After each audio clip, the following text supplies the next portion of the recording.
Olá, sejam bem-vindos a mais uma noite de reflexão do Evangelho segundo o Espiritismo.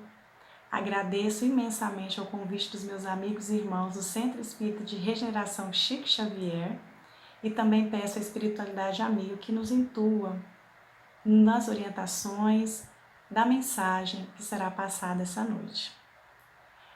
Foi feito o convite, pelos amigos do CERCS para a gente falar um pouco, para que eu falasse um pouco para vocês sobre o capítulo 14, item 8 do Evangelho segundo o Espiritismo. O capítulo 14, ele fala sobre o honrai o vosso pai e a vossa mãe. O item 8, ele trata da parentela corporal e da parentela espiritual. Nesse momento, eu faço a seguinte pergunta para vocês. Vocês saberiam identificar nesse plano terreno, nessa vida corpórea, quem seria a parentela corporal de vocês? Ou quem seria a parentela espiritual de vocês? Será que vocês conseguiriam identificar quem são essas pessoas? Que pessoas fazem parte do grupo da parentela espiritual? Que pessoas que fazem parte do grupo da parentela corporal? Então, nesse momento, com a nossa reflexão, com o nosso estudo do item 8 do capítulo 14, a gente vai poder ter uma ideia de quem são eles e qual o objetivo de saber identificar isso. Então, para iniciar, eu vou ler para vocês aqui uma passagem dos evangelhos de Marcos e Mateus que traz conosco o ensinamento de Jesus sobre esse tema. Aqui no Evangelho segundo o Espiritismo, ele está no item 5 do mesmo capítulo, a transcrição dessa passagem dos evangelhos de Marcos e Mateus. E aqui diz o seguinte: E tendo vindo para casa, reuniu-se aí tão grande multidão de gente, que eles nem sequer podiam fazer sua refeição. Sabendo disso, vieram seus parentes para se apoderarem dele, pois dizia que perdera o espírito. Perder o espírito aqui significa que Jesus, para a família dele, para os irmãos dele, ele tinha problemas de ordem mentais, ele tinha algum distúrbio mentais. Mais precisamente, de uma forma bem leiga falando, para os irmãos de Jesus, pelo comportamento dele, pela a forma como ele se comunicava, muitas vezes de forma incompreensiva para nós seres humanos, ele era considerado louco. Então, quando fala aqui, sabendo disso, vieram seus parentes para se apoderarem dele, pois dizia que perdera o espírito. Perder o espírito está no sentido de que teria algum distúrbio de ordem mental, Entretanto, continuando aqui, tendo vindo sua mãe e seus irmãos, e conservando-se do lado de fora, mandaram chamá-lo. Ora, o povo se assentara em torno dele e lhe disseram: Tua mãe e teus irmãos estão lá fora e te chamam. E eles lhe respondeu: Quem é minha mãe? E quem são meus irmãos? E perpassando o olhar pelo que estavam assentados ao seu derredor, diz: Eis aqui minha mãe e meus irmãos, pois todo aquele que faz a vontade de Deus, esse é meu irmão, minha irmã e minha mãe. Então Jesus, quando foi perguntado, quem seria, quando Jesus perguntou quem seria meu pai, quem seria meu irmão, quem seria minha mãe, e depois de forma bem simples, ele nos traz uma lição dizendo que aqueles que estavam próximos dele, que seriam os seus irmãos, os seus pais, a mãe, e a irmã. E aí nessa passagem, muitos devem perguntar, mas será que Jesus não considerava a mãe dele? Será que Jesus não considerava os irmãos dele? O que será que Jesus estava querendo dizer com essa fala? Então, nesse momento, foi uma oportunidade única de Jesus de falar, de demonstrar a existência da parentela corporal, que nós chamamos de consanguínea, e da parentela espiritual. Por que digo isso? Jesus, naquele momento, ele nos trouxe a informação de que os irmãos dele que estavam ali, de que a mãe dele que estava ali, pertencia a essa parentela consanguínea. Mas que os irmãos espirituais, aqueles que tinham mais afinidade com aquilo que ele estava dizendo, era representado pelos apóstolos e pelas pessoas que estavam ali escutando. Né? Então essa mensagem de hoje, ela vai falar exatamente sobre isso. Quem serão as pessoas que estão conosco somente ligadas pelos laços de sangue, ou as pessoas que além dos laços de sangue estão ligadas conosco, né, em espírito, ou ainda pessoas que nem têm nenhum tipo de ligação consanguínea com a gente, mas têm uma afinidade imensa, né, que até consideramos irmãos, mesmo não sendo irmãos de sangue. Então esse capítulo ele explica bem por que isso acontece. E nessa passagem de Marcos e Mateus, Jesus tentou demonstrar, né, de uma forma própria, de quem seriam esses irmãos, de quem seriam essas irmãs. Em relação à mãe de Jesus, às vezes as pessoas se perguntam, então Jesus teria renegado, Jesus não teria honrado a mãe dele? Pelo contrário, né? Jesus nunca deixou de desonrá-la. Em todas as outras passagens, essa comunicação de Jesus com a mãe, a ternura da mãe para com Jesus, a ternura de Jesus para com a mãe dele foi demonstrada de uma maneira ímpar. Então, conhecendo nós o caráter, a índole de Jesus, não é difícil da gente compreender que Jesus jamais desonraria a mãe dele, né? Então, nesse sentido, essa passagem, ela vem nos trazer um pouquinho dessa informação, né, sobre a parentela corporal e sobre a parentela espiritual, né?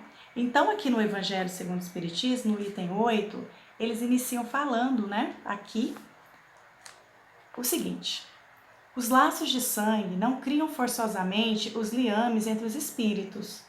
O corpo procede do corpo, mas o espírito não procede do espírito, porquanto o espírito já existia antes da formação do corpo. Não é o pai quem cria o espírito do seu filho. Ele mais não faz do que lhe fornecer o invólucro corpóreo, cumprindo-lhe, no entanto, auxiliar desenvolvimento intelectual e moral do filho, para fazê-lo progredir.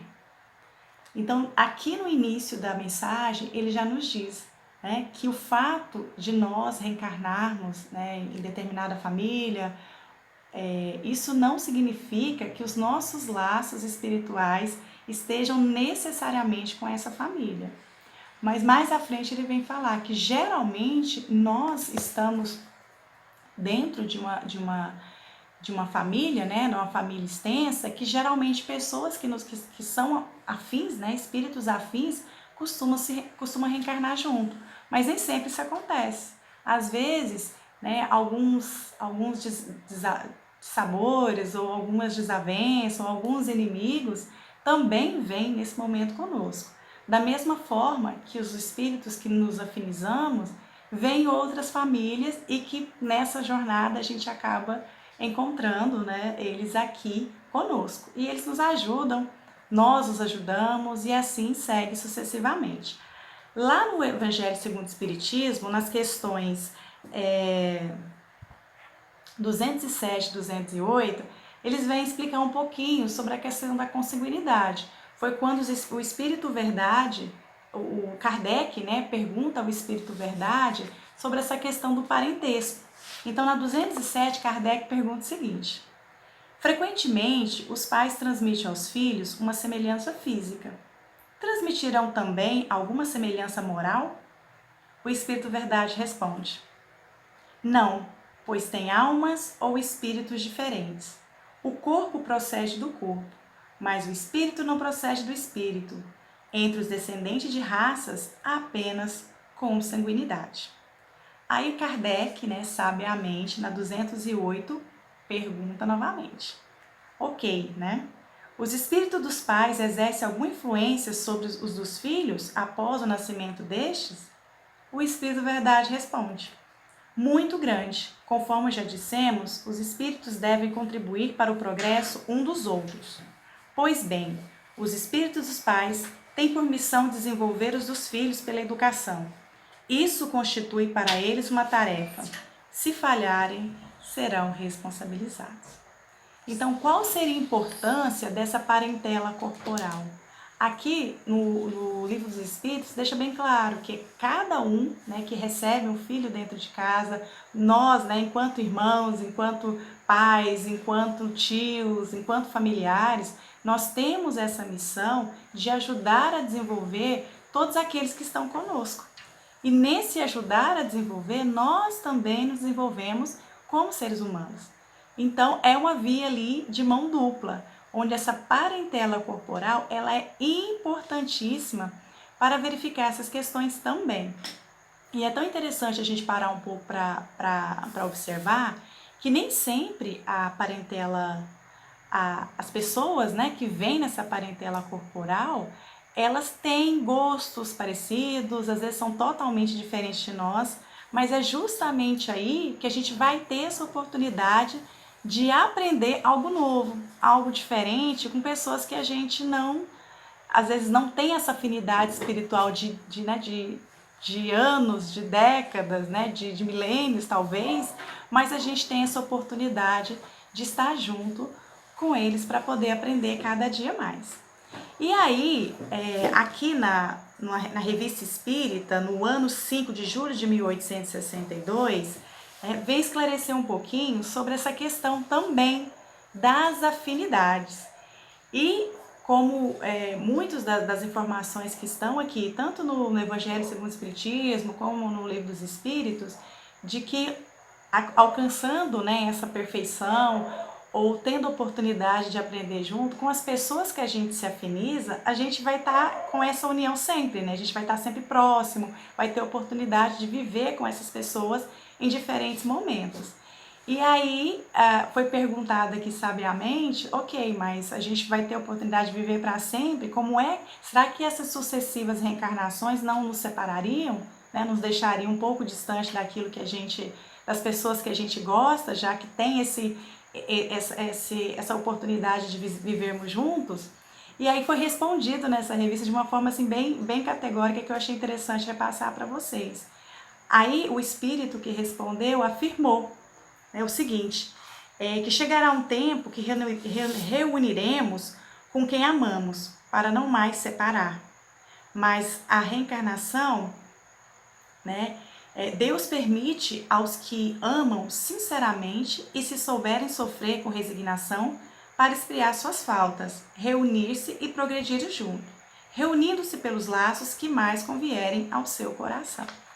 Então dá esse afago, né, de que se a gente tiver uma afinidade e a compreensão e o amor sincero por pessoas queridas, né, que são a nossa parentela espiritual, há talvez, né, se for do nosso merecimento, de um pedido realmente sincero, essa oportunidade de convivermos tanto aqui como em outros lugares com essas pessoas. Mas em relação ao fato de nos separarmos, né, que dá essa garantia dessa continuidade, ele explica aqui que o amor que se espera entre pessoas afins, pessoas que possuem afinidade entre elas, não é esse amor que a gente encontra aqui, né? Um amor que prende, um amor que não liberta, um amor que só quer perto o tempo inteiro. Pelo contrário, esse amor que diz aqui, que é o amor perante Deus, ele é um amor que liberta, ele é um amor livre, né? Um amor que se sente, é um amor que o coração vai falar mais do que talvez a nossa necessidade de estar sempre grudado. Então ele fala que esse tipo de amor faz com que às vezes nos separamos, até podemos, né, vir na mesma época ou no mesmo momento, mas estarmos em famílias diferentes. Mas esse amor que nos une vai sempre nos aproximar. E eu achei interessante ele falar sobre isso, que há sim a possibilidade dessa equipe de espíritos afins, dessa parentela espiritual poder vir junto, mas o fato de estar separado não separa fisicamente, não separa, pelo contrário, essa união, essa proximidade, ela vai sempre existir. E aqui no Evangelho segundo o Espiritismo, né, ele também continua falando no segundo parágrafo.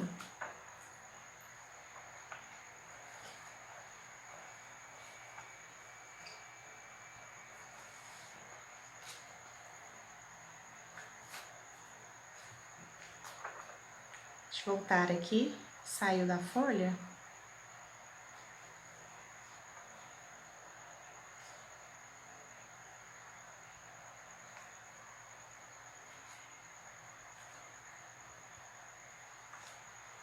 aqui. Ele continua falando, dizendo que os que encarnam numa família, sobretudo com os parentes próximos, são, as mais das vezes, espíritos simpáticos, ligados por anteriores relações que se expressam por uma afeição recíproca na vida terrena.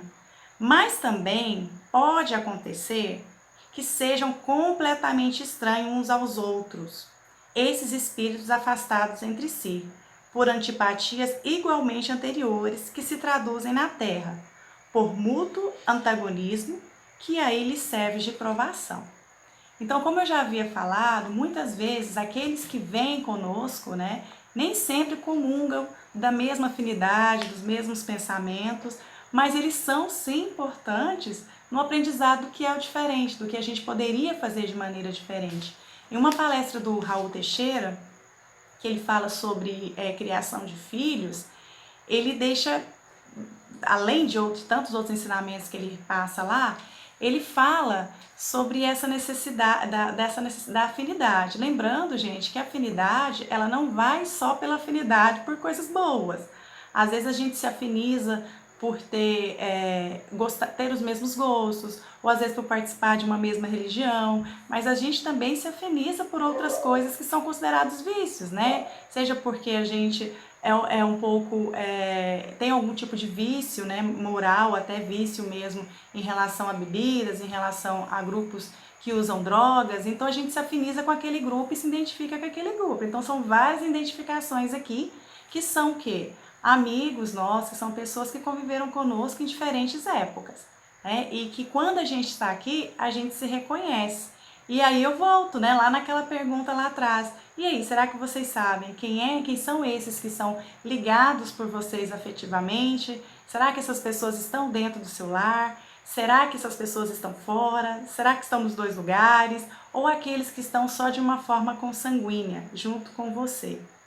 E o mais importante, e talvez seja a lição principal aqui desse texto aqui, o objetivo seria o da gente transformar, então, esse parentesco que a gente tem, né, de forma corporal, em parentela espiritual. Ou seja, a gente teria que aprender a amar, aprender a se afinizar com as pessoas que estão aqui com a gente.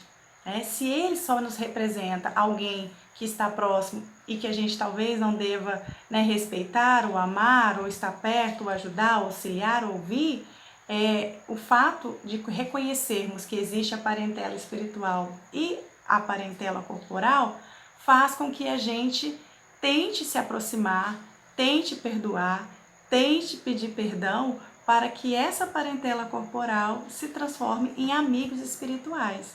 E quem sabe, né, que a gente possa aí continuar com esse mesmo grupo de amigos, com esse mesmo grupo de irmãos, por sucessivas, né, pela eternidade ou onde for necessário. Então esse talvez seria um dos nossos grandes objetivos aqui na Terra. A gente evoluir, mas evoluir tentando transformar as pessoas que estão conosco, que por vezes temos dificuldade de relacionamento, em pessoas que são, né, que nos ajude e que a gente também ajude e esse relacionamento melhore aqui enquanto estamos próximos, né? A partir do momento que os espíritos se afastam, né, ou que os corpos se afastam, fica mais difícil da gente poder reaver esse tipo de parentesco. Aí bem no final aqui do capítulo, eles continuam dizendo aqui, né, as explicações, que há, pois, duas espécies de famílias, as famílias pelos laços espirituais e as famílias pelos laços corporais. Duráveis as primeiras, e se fortalecem pela purificação e perpetuam no mundo dos espíritos, através de várias migrações da alma. E as segundas, muitas vezes frágeis, como a matéria, e se extinguem com o tempo, e muitas vezes se dissolvem moralmente já na existência atual. Então veja bem, né? O livro ele vem trazer pra gente que essa parentela corporal, ela não é uma parentela tão durável. E que muitas vezes, encerrando essa existência, a gente deixa, né, de se comunicar um com o outro. Mas ainda mais, que é o que a mensagem aqui nos chama a atenção. Muitas vezes esse afastamento, ele já ocorre em vida, né? Então, enquanto a gente está aqui, muitas das pessoas que a gente deveria se aproximar, deveria se afinizar, deveria se esforçar por trazê-la para o nosso grupo de afinidades espirituais, nós a deixamos partir sem mesmo tentar proporcionar esse tipo de aproximação. E lendo sobre a questão de traumas, foi informado que assim, muitas vezes a televisão, vídeos e outros meios de comunicação, eles passam, né? Muitas tragédias coletivas, às vezes questões de brigas, né? E que às vezes até proporcionam morte entre pessoas conhecidas ou não, etc. Mas hoje, uma das principais causas desse afastamento, talvez, dessa não aproximação, esteja ligada a traumas emocionais. E às vezes acabam passando despercebido. Então, muitas vezes a gente pode até esquecer uma agressão física, dependendo de como ela ocorra, mas uma fala, né, algum gesto ou algo que foi feito de forma não intencional, alguma coisa que não foi dita da forma que a gente gostaria que fosse, pode fazer com que a gente se sinta magoado e essa mágoa provoque em nós essa ferida emocional difícil de cicatrizar. E isso dificulta muito as nossas relações. Então, nesse sentido, né, mais uma vez, essa mensagem, né, nos convoca a refletir sobre isso, de quando a gente for se relacionar, se realmente a gente não estiver disposto a investir naquele relacionamento, seja de amizade, seja um relacionamento afetivo amoroso, seja o que for, que a gente não invista, né? Que a gente não seja leviano no sentido de envolver uma pessoa na nossa vida sem ter a pretensão de corresponder ao tipo de sentimento que a gente finge ofertar. Porque essa ferida emocional, ela é tão ou quão mais grave do que qualquer tragédia coletiva que a gente possa vivenciar. Muitas vezes você vai perpassar por encarnações e encarnações para tentar sanar esse tipo de ferida.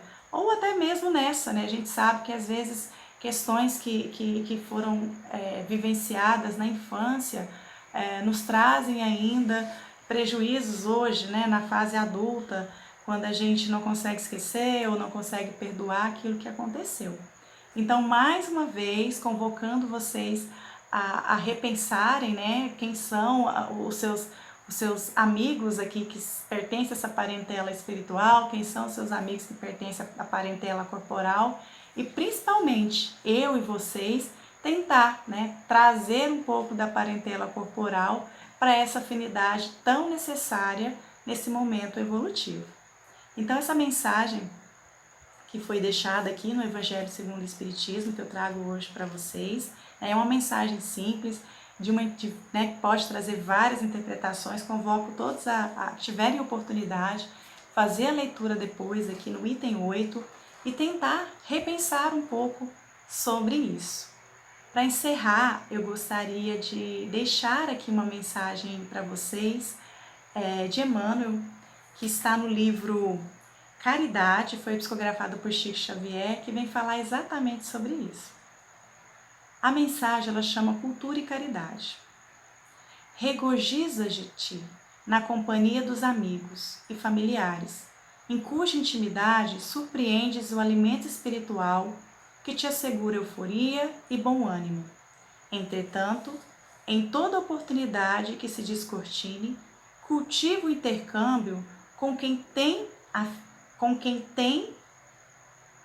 não tenha, na verdade, afinidade, ou ainda com habitantes das calçadas públicas ou das taperas abandonadas, em que se esconde a penúria cansada de sofrimento, e onde, com ligeira migalha de socorro material ou com simples frase amiga, podes exercer o ofício dos anjos.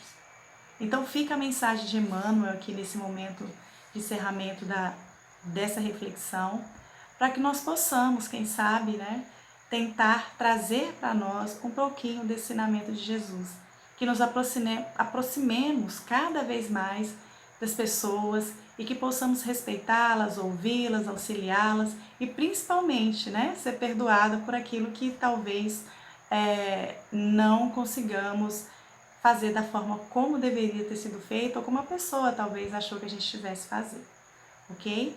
Agradeço a todos pela companhia dessa noite e peço a Jesus que nos dê uma boa semana e que principalmente nos ilumine, nos oriente, nos dê o discernimento para que possamos evoluir sempre. Um grande abraço a todos e muito obrigada.